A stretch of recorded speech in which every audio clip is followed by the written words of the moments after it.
You're listening to Art Workers, the Independent Artists Podcast. I'm your host, Carl Binman. Thanks for tuning in.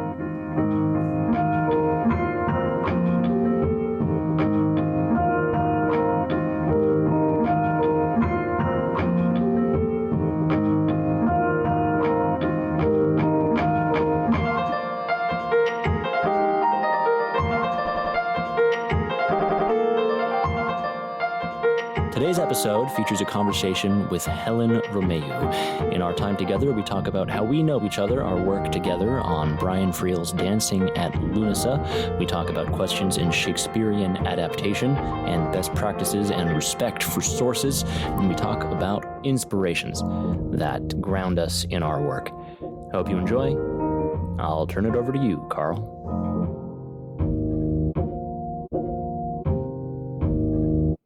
Hi, everybody. Thank you for joining us. My name, as you may have heard, is Carl Binman, and you're listening to the very first episode of Art Workers. And for the very first episode, we have a very special guest who is my friend and a colleague and collaborator of mine. I'm very delighted to introduce you to Helen Romeu, who is a phenomenal actor. And we're going to hear all about what she does in just a second. But Helen, I invite you to introduce yourself however you want to. Hi, I'm so excited to be here. Thank you for having me. Yes, my name is Helen Romeu. Sometimes I go by Helen Romeu Coombs, my other last name, because I am British and Spanish. I grew up in Spain, but I've lived in the UK as well, studied there. Then hopped over the pond to New York to study at the Neighborhood Playhouse for 2 years in the Meisner technique. And yeah, I've been here now for 3 years. Well, I've been 1 year out of school working, almost 1 year. But yeah, that's me. And that's how Helen and I know each other, was not through the Neighborhood Playhouse or through Spain or through the UK, but through working. Helen and I did a production in October of 2023 of Dancing at Lughnasa, directed by the wonderful director Miguel Bregante. And Helen played Kate, who is this, well, like everybody in that play and everybody in any Brian Friel play, a very complicated guy character. I played all the guys, so whenever I think of that play, I think guys. But yeah, so Helen played Kate, and I was playing the boys in the play, and Kate was my aunt and my sort of sister-in-law and my sort of brother, and I think that's it, right? I played your sister and sister-in-law and aunt. All with aplomb, it must be said. Yeah. I mean, what Carl did was very impressive because he multi-rolled 3 characters that are usually played by 3 separate actors. Well, 4, if we want to be specific. 4? Because the older and the younger version of the narrator, of Michael. Oh my gosh, yes. Yeah. And what was really fun about this production, it was a great production, was because it was kind of using memory really aggressively as the sort of framing device. And Miguel tried to find metaphorical ways of getting into how people experience memory and what it means. As when I was playing the narrator, who's an older guy, he's like 35, he's recalling the summer when he was very young. Like I think he was 8, 6, 7, young. Yeah, young. And instead of me pretending to be that young, physically, we embodied me by doing some puppetry with shoes. Yes. And so my scenes with Helen, my scenes with Kate were me playing through the shoes to you. Yeah. And you were looking at the invisible me and not the me holding the shoes. Yes. It was really interesting. It was so fun. Yeah. Yeah. Well, I think that's where I want to start, actually, is talking about our work and your work on that show. Yeah. Because that's something that I'm always kind of sad about, which is I know all these wonderful actors and I never get to fucking see them in anything because I'm acting with them. Sure. And I can't really evaluate like, wow, what a great choice that was. Because then I'm not in the scene, you know? So do you want to tell me a little bit about how you approached Kate, who, you know, like me, the characters I was playing were pretty different from who I am. It's kind of part of the concept of the show. And I imagine there were some gaps between you and Kate. And I'm curious how you navigated or used those. Yeah. It's interesting because coming out of the neighborhood playhouse, I had been given a lot of roles that were the opposite of Kate. I was given a lot of roles as like the young ingenue. So like a lot of my educational roles were things like Laura and the Glass Menagerie. So it was just interesting coming into Dancing at Lughnasa and playing the opposite of that. Like, you know, this older, you know, she's originally in her 40s. And I know that Miguel, when he was approaching it, our director, he cast people that were mostly in their like 20s, entering their 30s, but mostly people in their 20s. And so it was interesting to step into this role. I didn't play her actual age of like 40. I kind of went for, you know, imagining that she was maybe a little bit older than me, but still approaching it from a place of like groundedness, maturity, and sort of as if she were 40 because of her life experience. I kind of had created in my mind, away from the text, that she had to basically raise her family, because in the show, actually, the parents are out of the picture completely. They don't even really talk about them. I think they bring up the mother once in a conversation with the sisters, but that's basically it. So when I was approaching it, I approached it from multiple places. One being the physicality. I really had to get that down pretty early on, of, you know, where does Kate hold herself? Where does she hold tension? Yeah, especially everywhere. Yes, everywhere. Very tense character. Yes, I was especially thinking about tension, because she is a very tense person. And where does she hold that, and how does she move? I am someone who I really feel like I only get into, like, I really find the character when I'm in costume and shoes. So when I was getting my costume fitted, that really helped me, because it, you know, I was wearing a waistcoat and like a really long skirt and these like boots. And that then helped me kind of hold the tension a little bit more. But I honestly didn't find that Kate was too far away from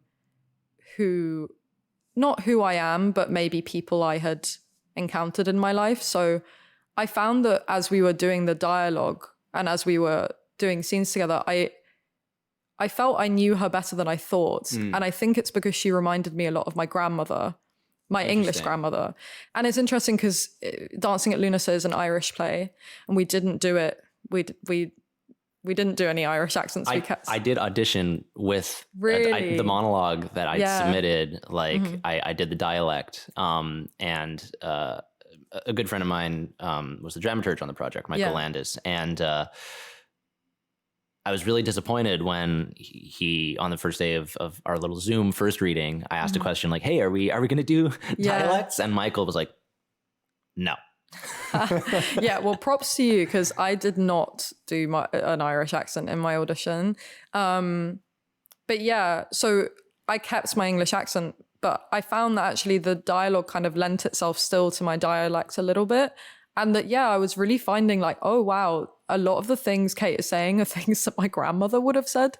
So I used that a lot as my sort of base. How do you feel about that? That's something that I'm always... I don't know if wary is the word, but it feels like a fine line to toe about like the license afforded to the actor in terms of adapting and interpreting real people, real experiences, real habits. Like, how do you try to, because I think, you know, one probably shouldn't prevent oneself from using any tool available, right? But how do you try to do that in a way that honors the subject, that honors the person that you are borrowing from, we could say? Yeah, that's interesting. I think when I say that I use my grandma as a sort of tool, it's more so that she was I kind of used her in quite a loose way. It's almost that I just, as I was working on the text and working with my fellow actors and connecting, I found that it was just kind of in me, and I trusted that because I knew my grandmother very well and had many great experiences with her, because she passed away a few years ago. But because I'd had many great experiences with her and stuff, and highly respected her, that I just sort of, I trusted that it was in me. I didn't try to like add anything. Like I wasn't really imitating her. It was more so the way I approached, like, why would Kate, you know, why is she so scared? What is she scared of? Why is she so holding on to tradition and religion? How does she see her family, especially as like the matriarch of the family? So it's more so that sense rather than just imitating my grandmother. It was more so just borrowing things and trusting that it was in me because I had known my grandmother. Yeah. And maybe that's something interesting on the sort of like, I don't know, spiritual feels wrong, but like the feeling around the work is, I think, borrowing is a good word, because a borrow is always temporary. Yeah. You don't own it. It's not yours. You have to take good care of it and then give it back. Yeah. And you let it go. Like, you know, for me, the prep work that I do for a character, I let it go. Once lights come up, you have to trust that it's in you, and that you just connect with your fellow actor and just hope that all the prep work you've done before comes through. Yeah. Because prep work is static, and a character is a fluid, changing thing. Yeah. And I think that's just to talk about your work on Kate. You know, I said earlier that you can't really watch other people while you're acting, but you kind of can. Yeah. And something that I appreciated about your interpretation of Kate was, I think the things that you found, the rigidity, the values that she holds so strongly, her tension, her fear, I feel like those were all really, really clear right at the onset. And what was so exciting about your performance to me was how clearly she struggled to uphold those things. All of those things for her in your performance were not givens, you know? Yeah. It was always an active, everyday choice to continue to stay with the family, to continue to maintain things. And maybe it didn't feel like a choice to her. Like maybe she felt stuck or trapped, but I felt constantly this negotiation within the character that you had built of like, can I get away? Can I let my hair down for a second? Right. It was really beautiful to see that you took this character who is a creature of tension, a creature of holding, and found moments to let go. Like the scene where, and I know this might be alienating to anybody who hasn't read this play or seen this show. Read the play; it's wonderful. Yes, you should. But the scene where, to set the scene for the listener, if you haven't read the play, it's in a small Irish town, a fictional Irish town called Ballybeg. It's this household of 4 women and five women. Who am I erasing? Rose. And these 5 women, they're stuck in this house. It's in the 30s, so they're like kind of right. The Industrial Revolution has arrived in Ballybeg is one of the lines of the play, where they're kind of their way of life is being displaced, and it's, you know, incipient troubles times, and then also the sun is there, and then another, whatever, it doesn't matter. But these women, they want to go to a fair. They want to leave the house. The festival, the Lughnasa festival, an old pagan ritual. Yeah. And they try to talk themselves into going, and they're all ready to go. And then Kate changes her mind. Yeah. And then everybody has to change their mind. Yeah. And it's that scene, I thought, ugh. Thank you. It was a really fun scene. Because, I think it's important that in order to make a character 3-dimensional and living, breathing in the moment, you can't stick to your morals and your ways all the time, because that's not how people are. And especially in that scene, it was so difficult. You know, we were with the whole cast were amazing to work with. Truly. In that scene, I was with Jane Purnell and Bethsabé Caballero, 2 amazing actresses, and Nanouli, and Stella, who played Rose. And it's so difficult to not. My heart melted a little bit with them, you know. And that's kind of what it is of like letting go of the prep work. It allowed me to open up to these people in front of me that were like, we really want to go to this festival. And Kate, of course, loves her sisters. So for a second, I was like, oh, what would that be like to go dance with my sisters at Lughnasa? And then her fear kicks in, you know? And that was a great scene. And it happens right at the beginning of the play. So it kind of sets up the relationships but I was going to say, I was so impressed by you because, and I want to hear about how you approached all your characters, because Carl, from the outside to me, it looked like he took a very physical approach to, you physicalized the characters very clearly. You made it very evident when you were playing Jerry versus Jack, my brother, versus the narrator, versus when we did the physical puppetry for the boy, for Michael.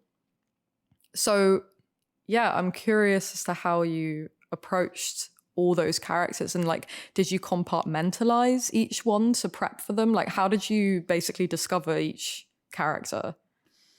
I'll start with the one that was, I think, the hardest, which was Father Jack, he's in his late 50s. He's just come home from a mission in Africa, in Uganda. And he's kind of been sent home in disgrace because I was prompted to make a more interesting choice about this actually by a mentor and friend of mine, Mark Nelson, who came to see the show and asked me about, hey, who is this guy that you mentioned to you? And I was like, I don't really know. And he was like, I think you need to make a choice there. And he offered me a choice, which was that we were lovers. Yes. Yeah. And I had kind of just, I think in the scramble of trying to build 4 characters, some of those little details slipped by, and I was very grateful for that. So that character, what you said about building an older character, and how you don't want to, you wanted her to not feel necessarily like that old, and you were looking for it in the specifics of like tension and her feelings and her values. I agree with that really thoroughly, because I think nobody thinks of themselves as their own age. I mean, my own mother tells me all the time that she thinks of herself as like a 25-year-old, you know? Yeah. And I feel like that's a pretty common feeling. And with Father Jack, he's in his, his early to late 50s, and anybody in their early to late 50s will tell you that's not that old. And he has malaria. He's doing badly. And I kept, in Commedia dell'arte, there's a character called the Pantalone. Yes. It's a stock character of this kind of old figure. And I kept just kind of defaulting to that, because it was available to me. Right. And Miguel, the director, and he kept being like, you're doing Pantalone instead of like living the moment. But what that did was it offered me a starting point. Yes. And I think, like, I know a lot of artists are terrified of cliche, but I think cliche is fine as long as you don't end there. Start with cliche and then make it interesting. Absolutely. Do something else with it, right? Yeah. And the Pantalone as a stock character is kind of the default of a cliche choice. But it's a starting point. But it's a starting point. Commedia is important for that reason. Yes. Yeah. Absolutely. And so, but what that does is, like, kind of with him, with the others, I do tend to, or try to, make really strong choices early around physicality. And that is not just carriage, but like pace, sort of the internal tempo of the character,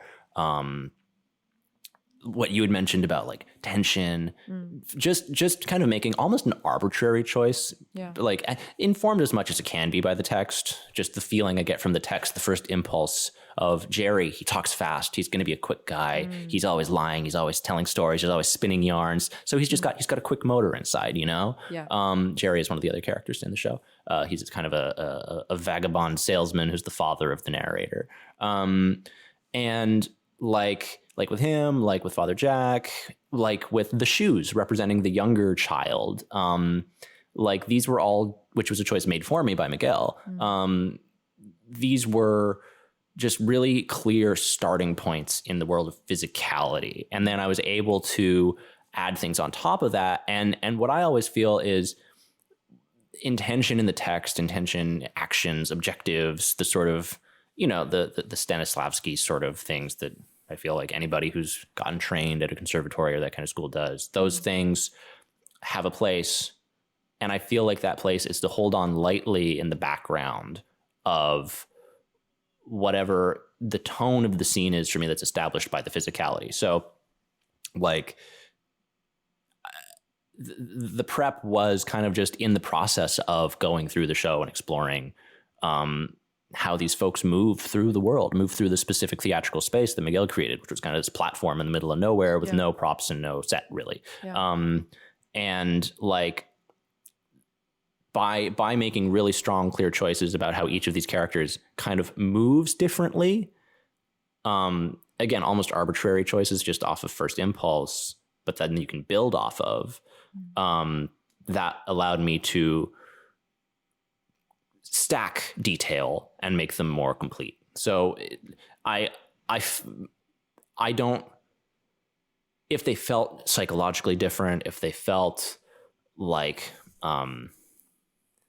strong differences between them, I often feel like my job is to give things to the audience to do to decide that they're different.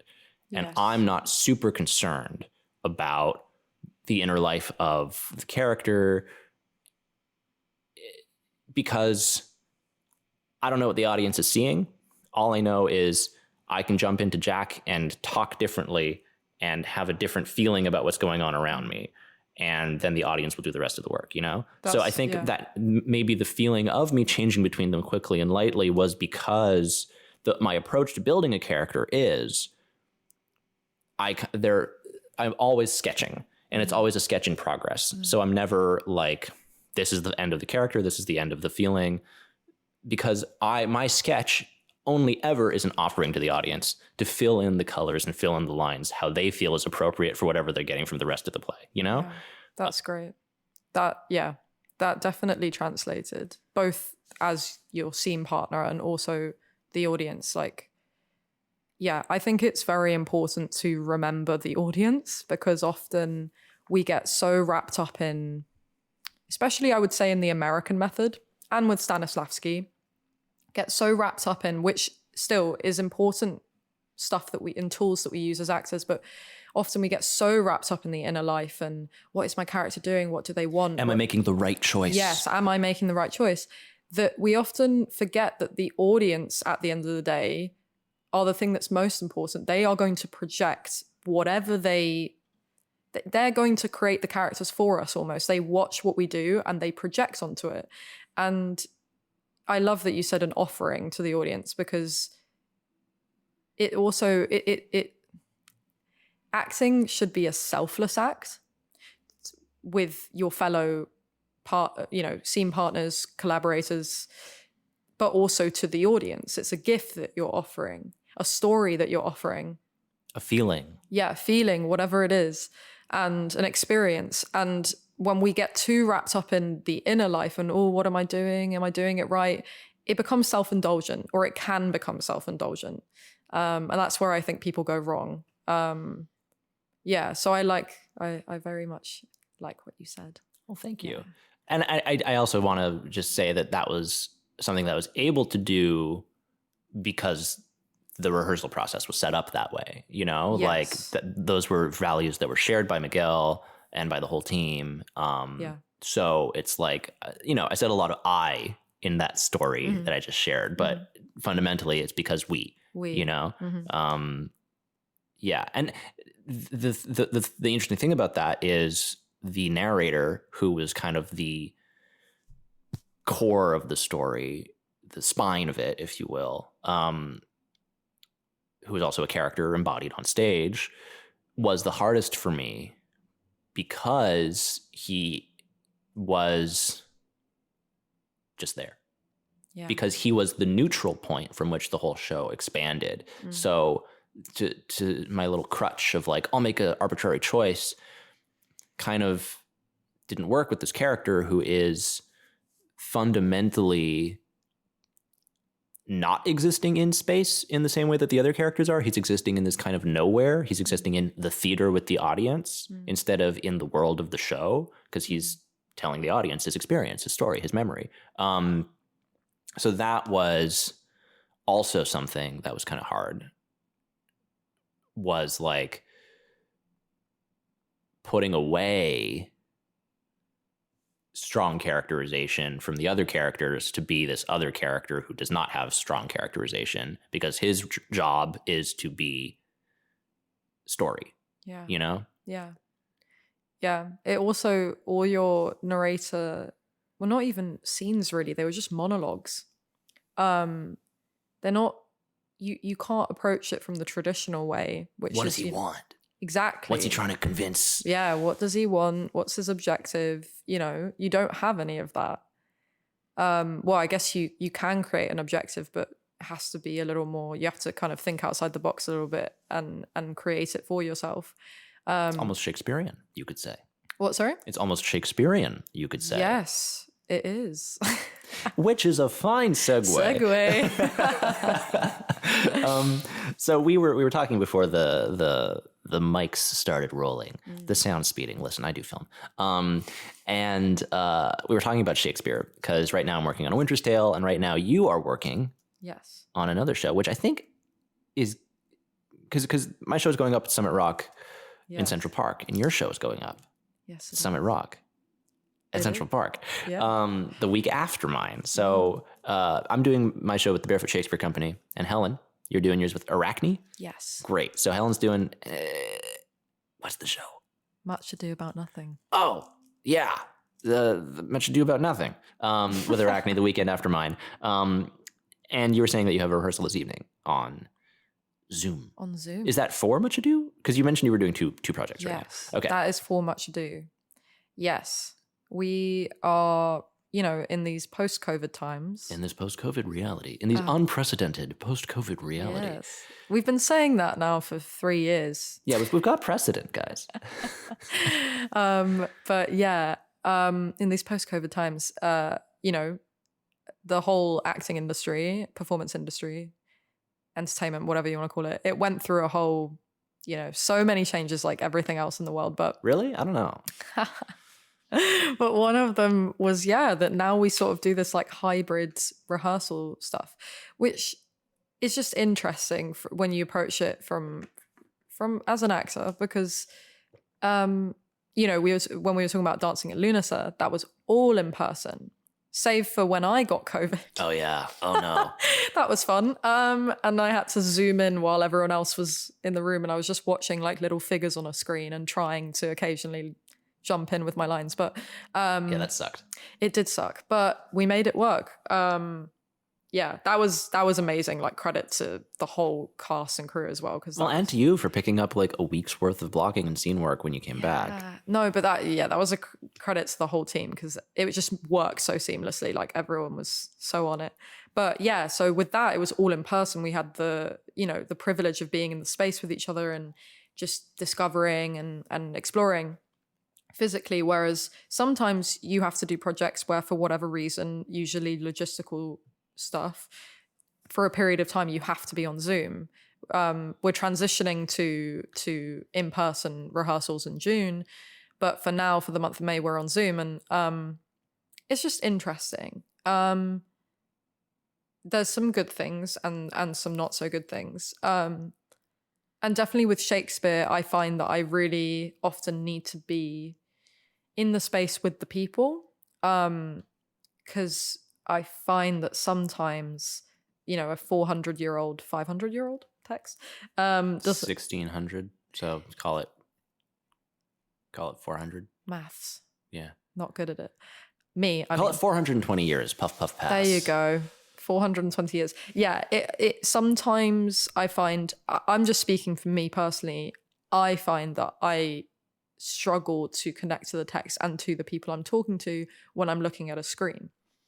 There are some good things about Zoom as well. Obviously, logistical things like you don't need to travel. It's cheaper. It's cheaper. So there's lots of great things about Zoom. Like, it can bring people together from, everywhere. But yeah, this podcast is sponsored by Zoom Corporation. Zoom Corporation. You know what it is. Yes, we love Zoom. But yeah, so it's just been interesting. How have you been rehearsing in person? Yeah. Yes. Okay. Our first read through was in person. Our second read was, I think, over Zoom, because a lot of people couldn't make it, so they kind of just didn't want to pay for the space. Right.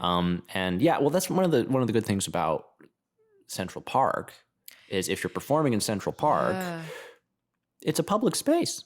You can just rehearse there too, you know? Yeah. So we've been rehearsing just on Summit Rock. I have a question. Yeah. Have you been rehearsing barefoot? Ha. You know, that was a genuine... I was half kidding because when I saw Barefoot in the park, I was like, oh, Shakespeare, what is it? Well, Barefoot in the Park is a great play. Yes, it is. It's very funny. But no, what is Barefoot it? Shakespeare Barefoot Company. Shakespeare. I was like, do they do Shakespeare barefoot? I don't know the provenance of the name, I will say. Okay. Summit Rock is not a place I would want to be barefoot, personally. Most places in New York, I wouldn't want to be barefoot. Yeah. Yeah. But yeah, I did Titus with them last summer, so I can confirm that we all wore shoes. That's good. I'm not concerned now. But yeah, Much Ado. Who are you playing in Much Ado? So we're doing a fun little version where there's a lot of gender bent casting.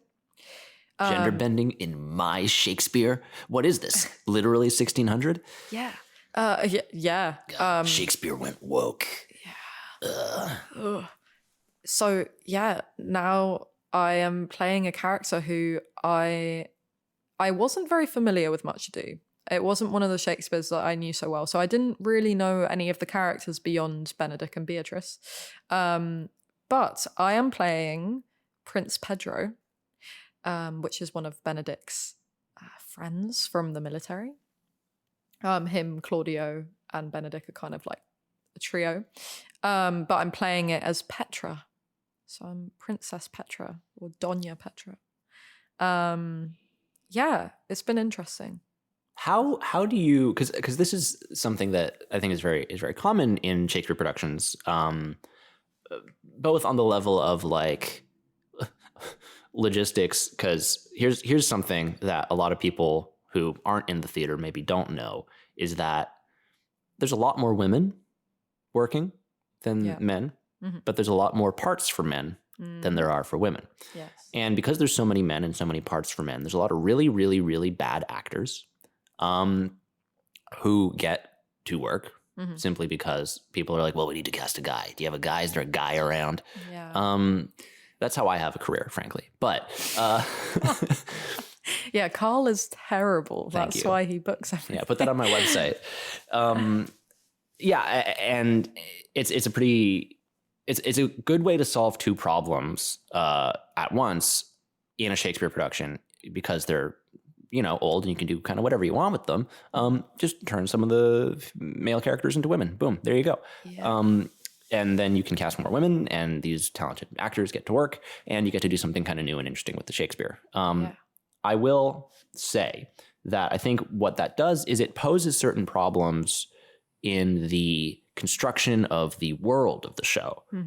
I don't say that in the sense of like, don't do it. I say that in the sense of like, it gives you opportunity to think more clearly about the relationships and alienate or put it or remove like these relationships which are, we take for granted maybe, or like we assume that the relationship means one thing because it's two bros and they're doing a thing. And we're making assumptions about the social reality of the show. We're making assumptions about the political reality of the show. And I think by making a change like that, it gives you a new way of looking at it and finding new and interesting things, or making existing relationships clear because they're not hidden under the cloak of social assumption, Yeah, absolutely. So I'm curious what your feeling about taking on a character like that is, who is a character written as something that is not what you are playing it as. Yeah. It's been really interesting, and I'm still discovering it. It's taking a lot of mental work and a lot of, I try my best in my space that I have when we're on Zoom to physically find things as well. And yeah, with Shakespeare, we have this amazing text, but it means, you have to use the text and make discoveries within the text, basically. the text gives you, obviously you have to use some license. Sometimes you have to use your imagination, but a lot of times when I'm doing Shakespeare, I just try to find it within the dialogue and just take it from there. But yeah, playing Pedro as a woman, or Petra now, is a very interesting dynamic when you try to justify some of the things that happen in Much Ado, especially relating to Pedro or Petra, because spoilers, but later on in the play, basically my brother, John, who is now being played as a woman as well, so it's my sister, creates this plot out of sort of vengeance, spite, to ruin Claudio and Hero's marriage, by kind of making up this rumor that Hero has been sleeping with other men or other people. And so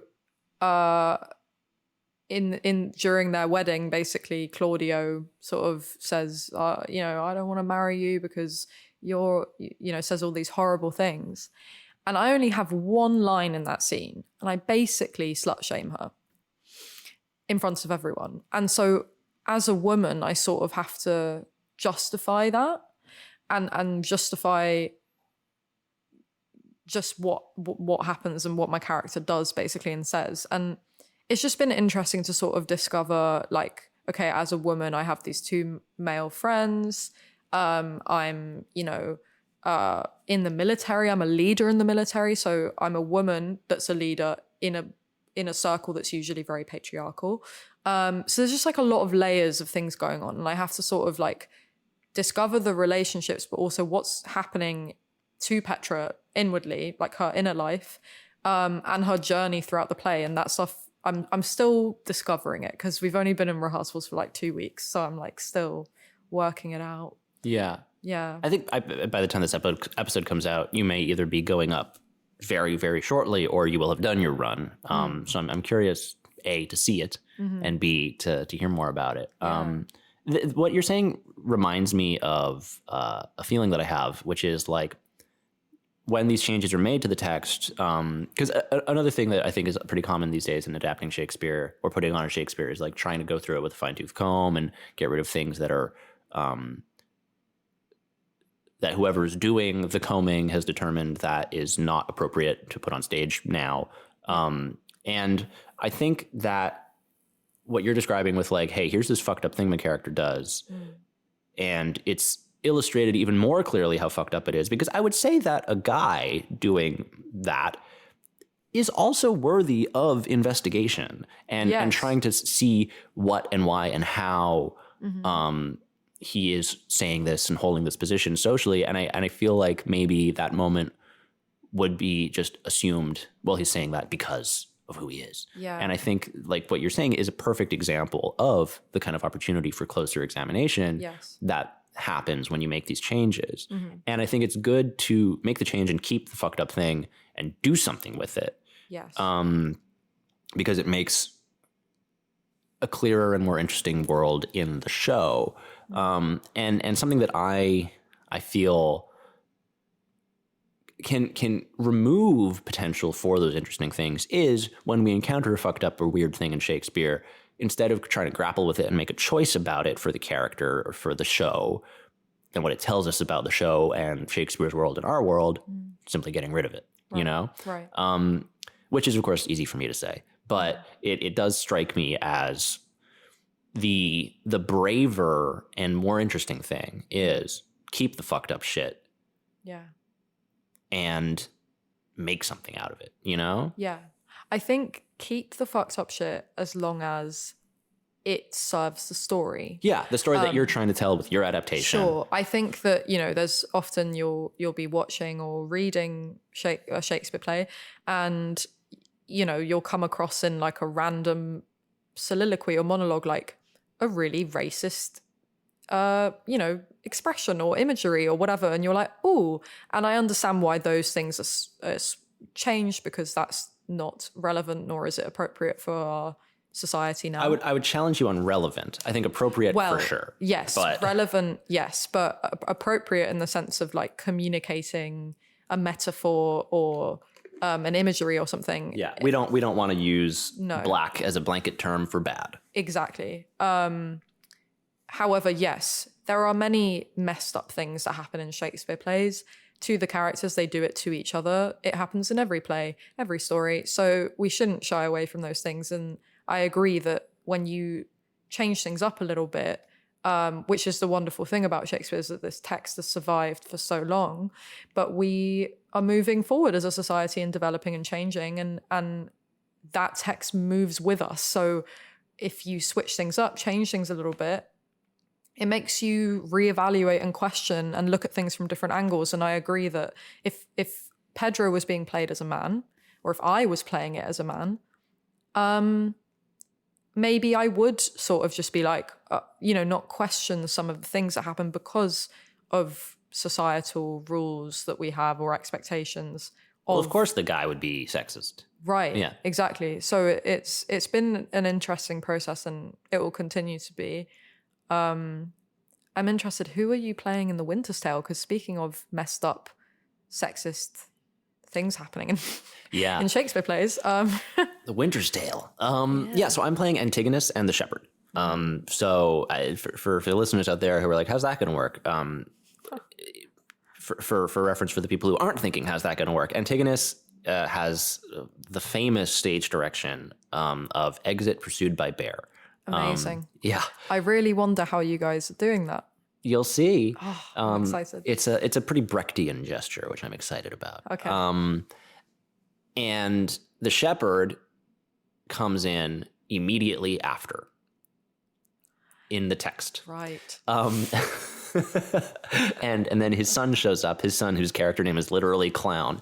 So there's some wild tone swings in this play. So Shepherd and Clown find the body of Antigonus. So I will leave, and then come in and find my own body. It's exciting. It's theater. So Antigonus is like a sort of because we're doing a cut, we're doing a pretty severe cut of the show. Like the text is going to be 90 minutes long because, we're outdoors. The nearest bathroom is the Delacorte Theater, which is a 10-minute walk away. We want people to come see the show and have a good time.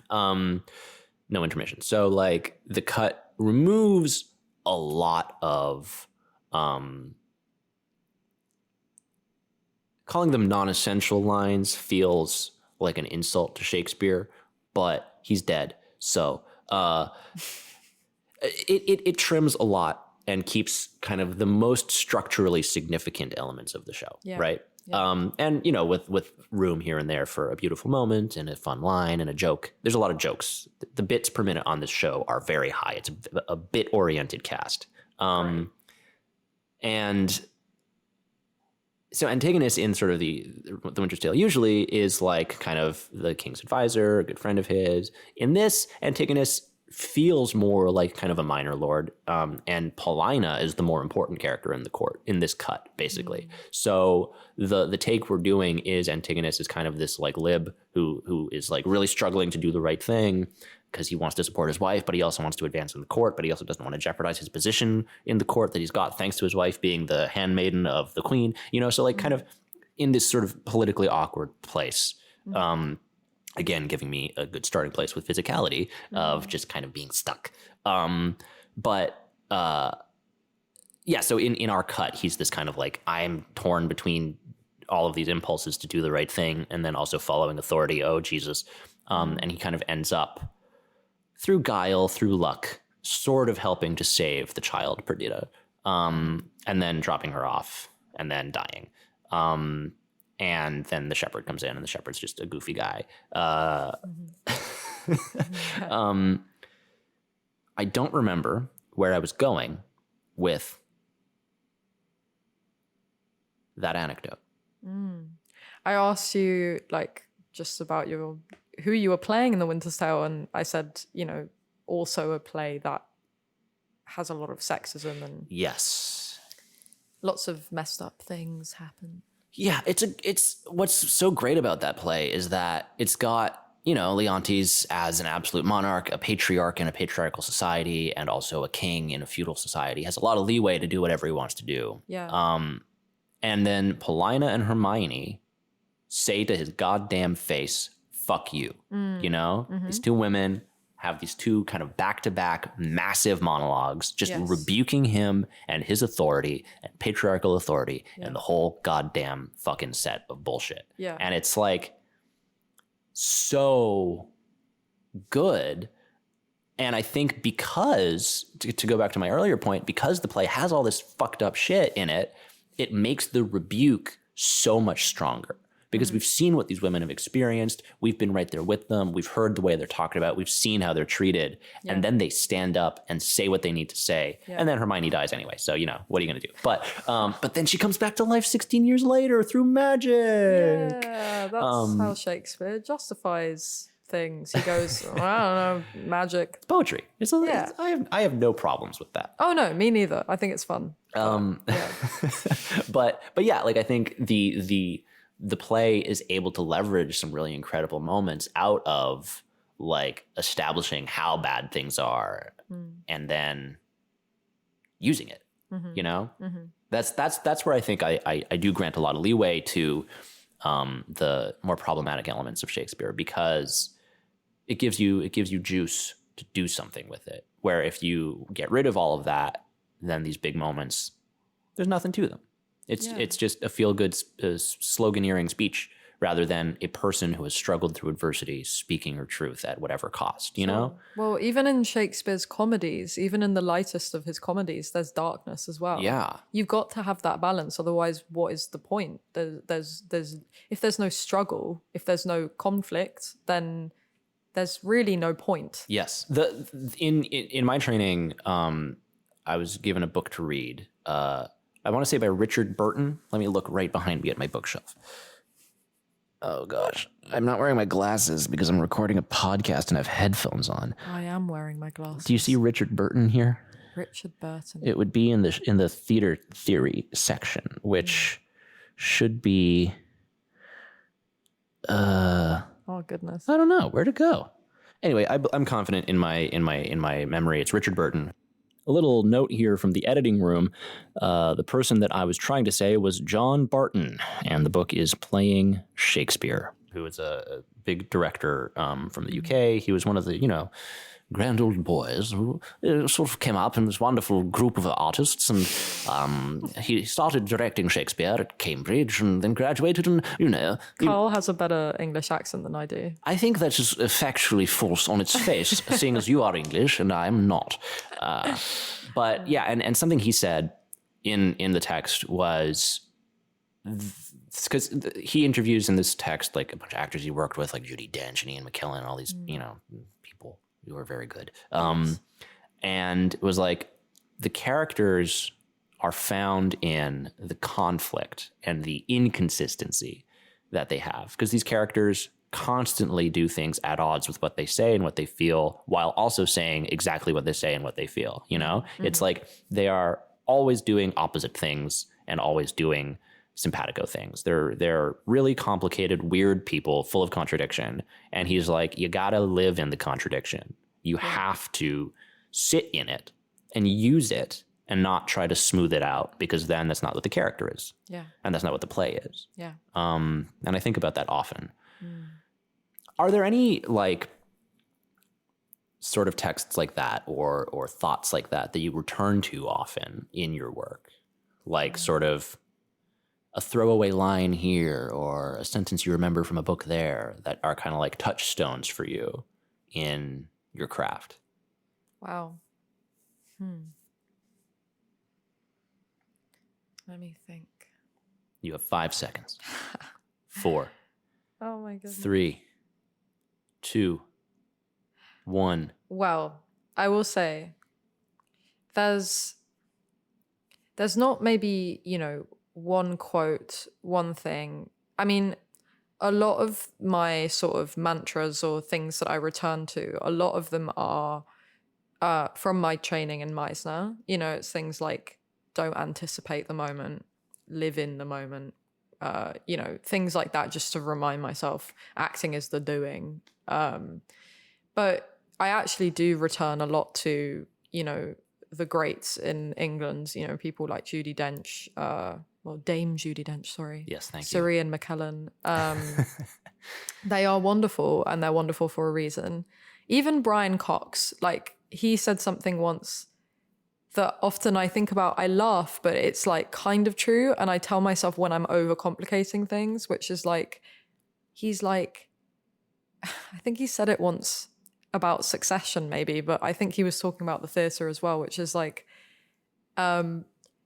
just say your lines and don't bump into the fucking furniture. He's like, just fucking do it. And often I'm like, thank you. That removes the self-indulgency, and it's like, just fucking do the thing, right? And these actors say that, and then you watch their work and it's fantastic, and you go, I mean, I'm sure they add much more to their work than just that, but that's kind of something that I return to a lot. Those people, and also there is one quote that I think about sometimes, which is Alan Rickman, the late Alan Rickman, who I often forget he died, which I often forget about because he just feels so here still. But he once said that, I'm not going to quote it directly, but it was more so to do with like approaching life as an artist in general, which is like, he was like, he said, read books, go to museums, like just take in your world outside of acting, because actors need to be curious about the world and the things happening around them. And that to me is more like kind of a holistic approach to rather than the actual craft. I'm talking about like your life in general as an artist. But you need experiences to draw on. Yeah. You need to have something to make art about. Sure. So that's something that I return to a lot. I really like what he said. Those things. Well, we're almost at time. Yeah. So I want to do two things with you right now. Mm-hmm. First is flagging what Brian Cox said about just say your lines and don't bump into the fucking furniture. I think speaks to kind of what we were talking about before about not being self-indulgent, and not being precious about the work, because the work isn't about you. It's not about your craft and what a good actor you are. And, I'm talking to somebody who is a very good actor and has a lot of craft. And I feel from you that you do really strong work because you don't care about, like, you're not precious. You're not, I need to make all the right choices. I need to do, it's like you are living in the moment. And that's why it's so exciting to see you act and so exciting to act with you. And I think it makes sense hearing you reference both Alan Rickman and Brian Cox there, because I think you are effectively applying those sorts of artistic values in your own work. And it's pleasing to me as your friend and as another actor to see somebody who's like, hey, here's my artistic values. I'm going to use them in my work and live by them. And it's like, oh, that's great. Yeah. It's consistent. Yeah. It's a struggle to not be indulgent sometimes and not have that self-doubt. Like, I think we all have to work through that and like, oh, am I doing this right? Am I making the right choices? Like, I still have those questions and I struggle in rehearsal sometimes to not spiral like that. But yeah, it's important to return to these touchstones and remind yourself of like, why are we actually here? Why are we actually doing this work? For the money. Yeah, it's great pay always. Yeah, it's more rewarding when you don't think about yourself so much, when you do it for others.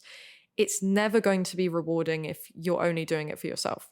It's just not, because you're always going to be unsatisfied, which is a good thing. Actually, another quote kind of is Martha Graham, who she was a proponent of the dance technique, who also taught at the Neighborhood Playhouse for years, where I studied. And she said that the artist is never satisfied. And that's a good thing. That's our life, basically. That's our process. But I think if you're thinking too much about your own work, that's you're kind of going to get to a dead end. Yeah. Yeah. Are there any things that you return to? Because you are also someone who is very much, like you said before, about the audience, about offering. So. Yes. I think it's not as much a specific quote that comes to me, although I think if there's any specific text or any specific work of theory that has really influenced me in my thinking, it's An Acrobat of the Heart by Yibin Wang, which is taking Jerzy Grotowski's work and kind of like making it more palatable, more accessible, more immediately useful and practicable to the actor. And there's a lot of really just fucking good shit in that book. And that was introduced to me by a mentor of mine, kind of my first real acting teacher, Gabriela Petrov, who I owe so much to. The ethos and the value that I think I bring to the work I get from Gabby, which is only ever about what is happening. And whatever's happening is worthy and interesting and deserves to be explored more. And I think that whatever serves me, where that serves me is in all places of the work, where it takes off the generative pressure of, I need to be creating, I need to be doing something, it's about me. It's not. Whatever it is about is the moment, and whatever the moment is enough. And whatever the moment becomes is also enough. There is only ever exactly what is happening right now. Yeah. And whatever happens next is also fine. So there's no pressure, there's no stress, there's no worry, there's no interrogation, there's no judgment. Yeah. There's just being. Judgment's a big one. Yeah. Yeah. Yeah. I like that. Yeah. So my sort of last thing for you before I let you leave is there anything that you want to add or share or ask, or any questions that you would have wanted me to ask you that I didn't? Oh, gosh. And also tell the people where they can find you. Oh. But do that last. I'm trying to think. Well, the only thing really that we haven't talked about is we're both international artists working in the Big Apple. That was my terrible American. I do a much better American accent. That is bad. But yeah, Carla's Canadian. What? No, don't tell them. Carl's Canadian. And I am, yes, as I said before, English and Spanish. So yeah, we both are navigating sort of being artists in a place that isn't our home. Which this is going to sound corny, but like, to me, where the work is happening is one of my homes, you know? So I don't know how you feel about it, but... Well, my visa says that my home is Montreal. Yes. But your personal sense of home is definitely Montreal, and I will be leaving the country once my visa has expired because I'm a non-resident alien and I will abide by the text of the treaty. Yeah. But I will say, one of the beautiful things that I found, one of the really hard things moving down here temporarily, was leaving behind the community that I had in Montreal. And I feel like now I'm at the point where I have a community again, a community of artists. Yeah. And I think even more important for me than where the work is the people, where the people are that are doing the work. And I feel good now, and I didn't for a long time, about the people that I know and I can work with and talk to, which is kind of one of the reasons for doing this podcast, you know? Yeah. So for me, that's kind of it. Yeah, for sure. I feel like for me, because I came here to study, and once I graduated, I was very lucky that quite quickly after graduating booked Lughnasa. And that was like my first technically professional gig in New York. And it was really it felt like family. And I feel like I connected with these amazing people that I still, like with this podcast, but I still talk to. I got coffee with Jane yesterday. Huh? I got coffee with Jane yesterday. Amazing. Yeah. We catch up and talk to each other quite regularly, and I just love that. So, yeah. Great. Well, thank you for being here. Thank you for being my very first official podcast guest on Artworkers, the Independent Artists Podcast. Where can the people find you? And tell everybody the deets about Arachne Theater's Much Ado. Yeah, so you can find me on Instagram at Helen Romeu. How do you spell that? It's Romeo, but with a U on the end. And Helen, Helen. Helen, yes. And yes, Much Ado About Nothing, Arachne Theatre's production is being performed at Summit Rock on June 14th, and then at Caveat on June 15th. Can't remember the times, but you can find it on their Instagram at Arachne Theatre. And I'm also in a short play called The Clown at a theatre festival at Theatre for the New City on May 26th. So you can check us out there as well. Awesome. Yeah. Well, thank you so much, Helen. I imagine we will speak again on this very show, because I right now I'm like, I want to ask about this. I want to ask about that. But thank you again for being here. This was a genuine pleasure for me. Yeah. And I hope that you also enjoyed Unseen Listener. Yeah. Thanks again for listening. That was the first episode of Artworkers, the Independent Artist Podcast. Thanks to Helen for being the first guest, and thanks to you for listening. I want to say before we go that I am curious to hear what you thought. So be sure to reach out via one of the avenues in the show description that you can get in touch with me, or comment on the show on whatever podcast service you use, if that's a thing that you can do, or go to my website, carlbinman.com, and there's a contact form, and you know how it works. Something that I want to add, Helen and I mentioned a lot of people, projects, texts.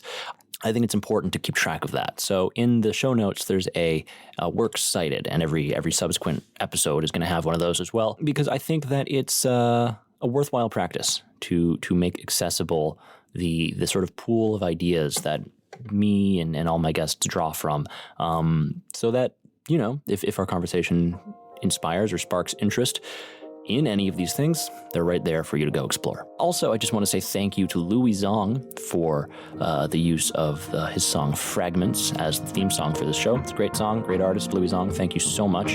And thank you, listener. I hope you have a good day, and I hope to see you next time.